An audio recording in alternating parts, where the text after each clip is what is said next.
Hey, welcome back, guys. And I know you're probably getting a little anxious, wanting to see this be finished up. And believe me, I want to get these gear sets in there also, but there's one more check that we have to make. And I want to show you what that is. First, we're going to take the pinion, we call that the counter shaft. I'm just going to set it in its home. There we go. Check the camera, make sure we're still, yeah, you can still see that. Okay. And there's a bearing on here, and there's a shim that goes on this bearing like that after the case is put on. So what we got to do is we have to do a trowel fit with the case to check the depth on that bearing. So what we're going to do is lubricate the shafts up a little bit with a little bit of 3-in-1 oil. Again, I like using this because it's actual oil, not like WD-40. It's water-based. This is petroleum-based. Alright, so we got that lubricated, and then we're going to take our case half and right here, that bearing race is going to go. We're going to lubricate that, and then we're going to slide this down on. Then when we slide this down on, this is the reverse, or the fifth gear shaft. That's probably going to move, but if that moves, that's okay. I can always pull that up a little bit. But what will happen if that moves, it'll go down and it'll lock these in, so these won't move. So I'm totally okay with that. So let's try it out here. Set this down on. We're going to line the shifting rods up with the holes in the case.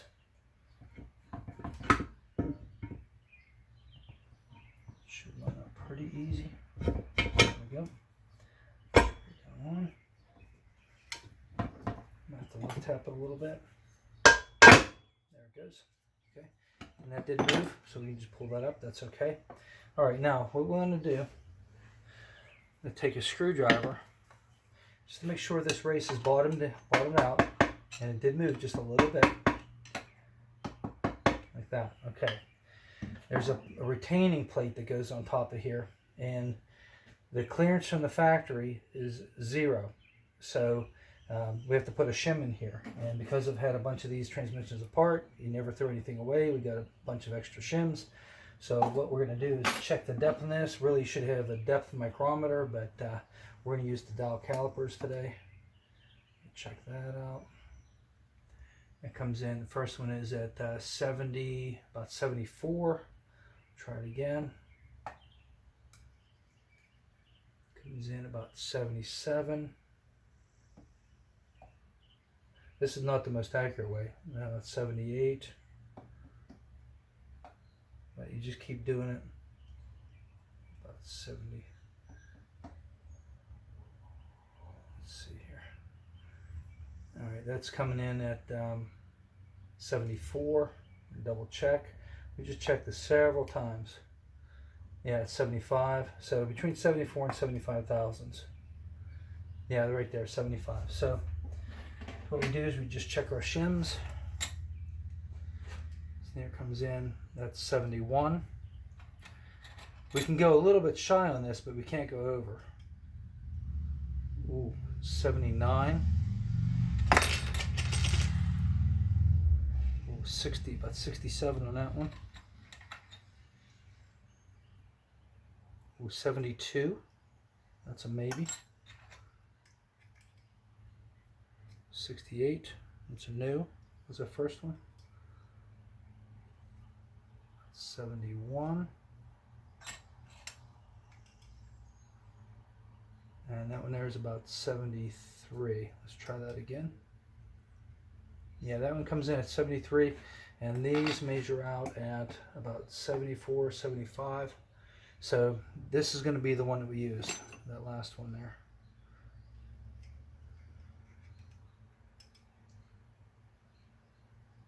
Yeah, 72. I'll double check these. This one here feels a little thinner. Yeah, it's about 71. This one here feels thin too. That's about 68. Yeah, about 66. So it looks like this one here.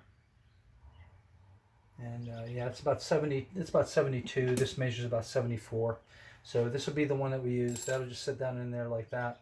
And 1 or 2 thousandths play isn't going to hurt it. We'd like to get that as close to 0 as we can, but we don't want to be compressing that. I tried that one time and it tore up that retaining plate, so that wasn't good. So wanted to just double check that, make sure we're okay. And I'm going to show you if we can pull this off very carefully. We pull this out. I don't want the shift rods coming out. There we go. Yep. Now, what would happen if we couldn't get enough clearance with this? There's a couple things you can do. One, if your shims are too thin, you could pull this bearing off and put a shim underneath the bearing. You can pick them up at last time I got shims, it was at a Tractor Supply place. They're just machine shims, real simple. So you can put a shim underneath there until you got the depth that you needed. The other thing is you can use a different bearing. This is a 32206. There's another bearing that's a 32606 or 32602. But I'll get that number and I'll put that in the link in the description. And what that is a bearing with the same inside diameter, same outside diameter, but it's shorter. And then through using that bearing and shims underneath and these, through using a combination of them, you know where you're at and you know where you need to go, and then you can make your adjustments with your shims as necessary. Now with this one, I got lucky. I happen to have, I think this is the original shim that came out of this transmission, so we got kind of lucky there. But so we had some thinner ones if this is too tall, or too short, or too tall rather. We had some thinner ones, but like I said, if something would happen where you need to swap that bearing out, because I've actually seen them stick up above the case in some cases. So we would put the shorter bearing in it, and that took some research to find. So it took a lot of work, but a lot of charts had to look at to figure out what bearing I could use. So we'd pull this collar off and pull that bearing off and put a shim underneath it and put it all back together with the thinner shim, and then it'd be good to go. So I promise the next time you see this, we're going to be putting the gear set in. Like and subscribe, guys. Thanks for watching.